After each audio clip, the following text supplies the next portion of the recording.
Assalamualaikum warahmatullahi wabarakatuh.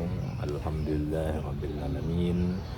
Wassalatu wassalamu ala asrofil anbiya'i wal mursalin wa ala alihi wa rasulillahi jema'in. Puji syukur kita ucapkan kehadirat Allah Subhanahu wa taala yang telah memberikan rahmat serta karunia kepada kita bersama, sehingga pada pagi jelang siang ini alhamdulillah kita masih diberi kesehatan, kesempatan hingga pada saat ini masih dikaruniai oleh Allah Subhanahu wa taala banyak nikmat kepada kita semua.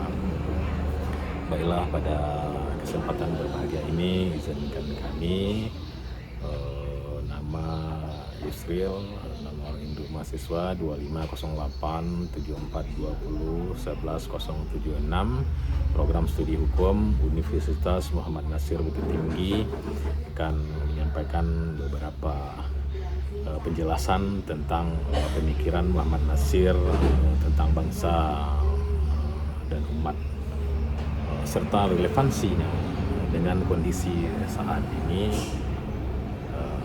Yang pertama kami sampaikan yaitu tentang pemikiran Muhammad Nasir tentang bangsa dan umat. Di sini ada hubungan antara hubungan negara dengan hubungan Islam. Muhammad Nasir berpandangan bahwa Islam tidak hanya mengatur ibadah, tetapi juga mengatur kehidupan sosial, politik, dan kenegaraan. Menurutnya, agama dan negara tidak boleh dipisahkan secara sekuler. Namun, negara bukan pula negara teokrasi. Negara berfungsi sebagai alat atau instrumen untuk menegakkan nilai-nilai Islam seperti keadilan, musyawarah, dan kesejahteraan rakyat.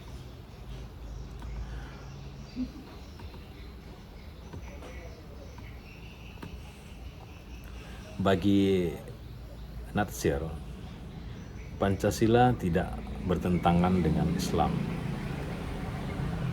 selama nilai-nilai ketuhanan dan kemanusiaan diwujudkan secara nyata dalam kebijakan negara. Kemudian konsep bangsa, Nasir memandang bangsa Indonesia sebagai bangsa yang majemuk, namun memiliki titik temu pada nilai moral dan spiritual. Ia menolak nasionalisme sempit atau chauvinisme dan menekankan nasionalisme yang berketuhanan, yaitu cinta tanah air yang tidak bertentangan dengan ajaran Islam. Bagi umat Islam adalah baginya umat Islam adalah bagian integral dari bangsa Indonesia, bukan kelompok yang terpisah atau eksklusif. Konsep umat Islam, Nasir melihat umat Islam sebagai komunitas moral atau moral community yang memiliki tanggung jawab besar terhadap peradaban. Umat Islam dituntut untuk berilmu dan berakhlak, aktif dalam kehidupan sosial dan politik, kemudian menjadi pelopor persatuan dan keadilan. Ia menolak pemahaman Islam yang hanya bersifat ritual tanpa keterlibatan dalam persoalan umat dan bangsa. Persatuan dan integrasi bangsa salah satu kontribusi besar Nasir dalam mosi integral Nasir, yaitu pada tahun 1950 yang berhasil menyatukan kembali Indonesia dari bentuk negara federal, yaitu Republik Indonesia Serikat, menjadi Negara Kesatuan Republik Indonesia. Ini menunjukkan bahwa bagi Natsir, persatuan bangsa adalah prioritas utama, bahkan di atas kepentingan golongan.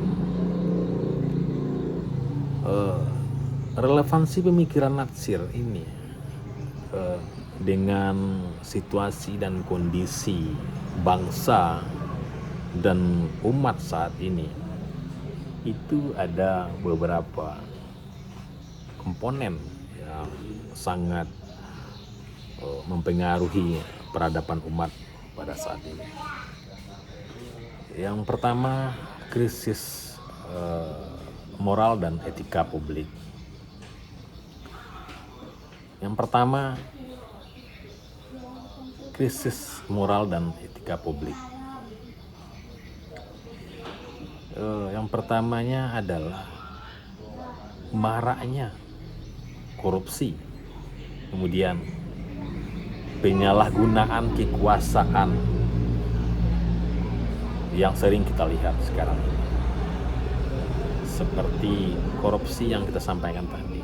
Seorang tokoh, seorang gubernur, seorang eksekutif yang seharusnya menjadi panutan seluruh masyarakatnya, ternyata mereka juga tersandung dalam kasus-kasus ini. Kemudian lemahnya keteladanan pemimpin. Dulu kita melihat bagaimana seorang pemimpin tersebut sangat dihormati, sangat berwibawa. Tetapi saat ini seorang pemimpin sudah jauh dari seperti yang kita lihat dari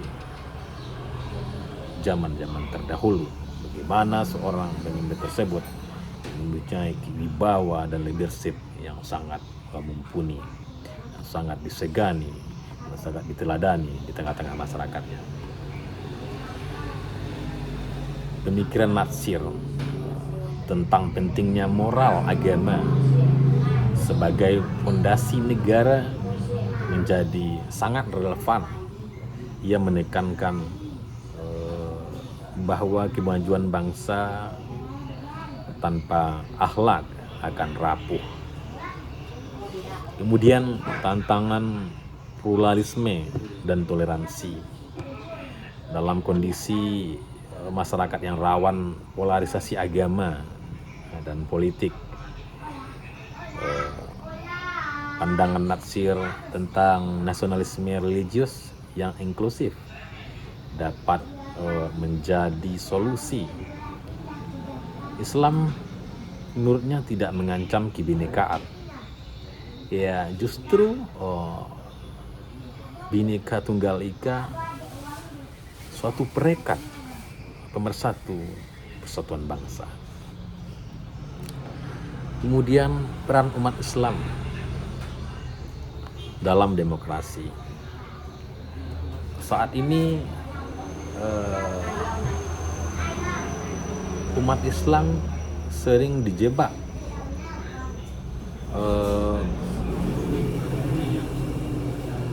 antara apatis politik atau politisasi agama secara berkelebihan. Natsir di sini menawarkan jalan tengah, ya.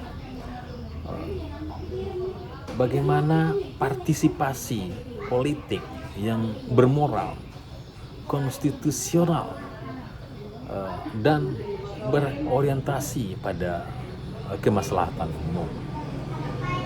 Kemudian persatuan di tengah fragmentasi sosial, fenomena perpecahan akibat media sosial, hoax, dan fanatisme kelompok menunjukkan bagaimana pentingnya semangat ukhuwah dan integrasi nasional sebagaimana dicontohkan oleh Natsir dalam mosi integral. Di sini kita bisa melihat bagaimana konsep dan pemikiran-pemikiran dari tokoh bangsa kita, seorang pemikir Muhammad Natsir, dalam konstekstual negara saat ini sebenarnya sangat relevan sekali bagi kita seluruh komponen bangsa yang saat ini sama-sama kita ketahui berbagai macam persoalan-persoalan yang seharusnya persoalan-persoalan tersebut itu bisa ditiadakan, bisa dieliminasi dengan konsep pemikiran Muhammad Natsir. Kita tahu beliau seorang cendekiawan, seorang pemikir ulung yang begitu sangat memikirkan bangsa ini, bagaimana bangsa ini bisa beradab dan sangat manusiawi. Dari kesimpulannya, pemikiran Muhammad Natsir di sini menegaskan bahwa bangsa dan umat bukanlah dua entitas yang bertentangan. Islam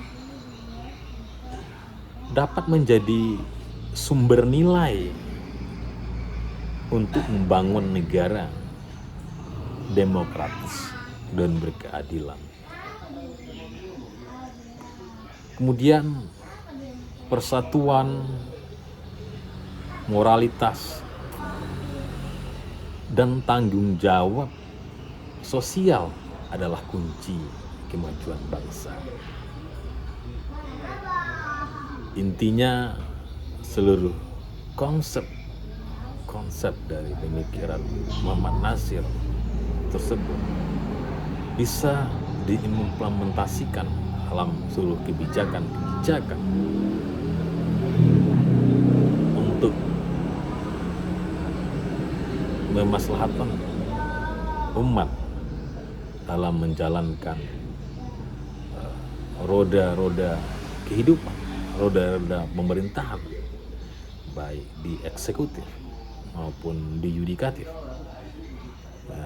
Ini sangat-sangat penting untuk kita ambil sebagai inti dari pemikiran Muhammad Natsir tersebut.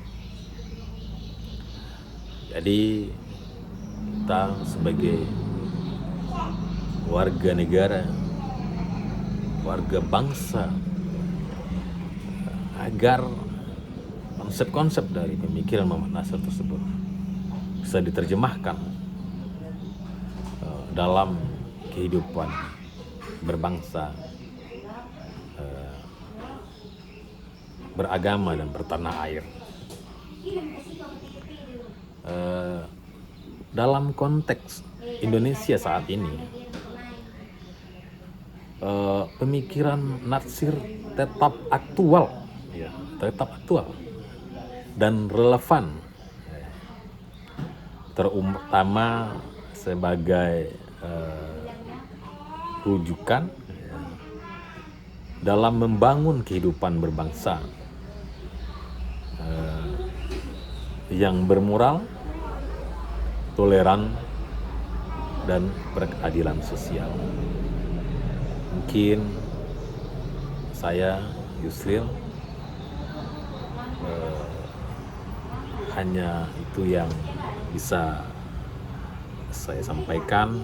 Semoga video dan penyampaian saya ini bermanfaat untuk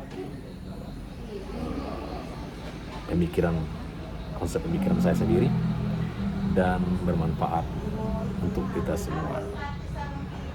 Banyak maaf. Akhirul kalam. Assalamualaikum warahmatullahi wabarakatuh.